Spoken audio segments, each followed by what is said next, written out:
ولك انتوا ما بتستحوا على حالكم؟ بتتركوا اختكم وما بتسألوا عليها؟ ونحن شو بيعرفنا شو صاير فيها يا مو؟ خلاص. يا مو طالما هي عم تجي لعندك، انت ليش ما بتسأليها شو صاير معها؟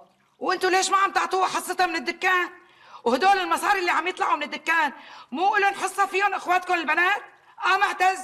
ما شو ما؟ احكي لشوف. ما عم يسمع غلة بالدكان يا مو. وشغل الدكانة وين عم يروح؟ اسألي له يا مو، هو اللي مستلم الغلة. وين المصاري ولا عصام؟ ما بعرف عم تاخده كله ما هيك؟ يا مو والله ما عم لحق على بيتي. معلوم ما بدك تلحق لست لطفية يا حبيبي، وانت نازل انت وياها كل يوم على بهنكة، جوز ولوز وفستق وبندق ولحمة مشوية كل يوم والتاني، وحلو أواعي جديدة، منين بدك تلحق لها منين؟ ما في داعي لهالحكي، تبوس ايدك. يا عيب الشو ما عليك يا ابني، يا كبير، يلي محملتك مسؤولية اخواتك البنات، الحريمات. يا مو كرمال الله بكفي مشان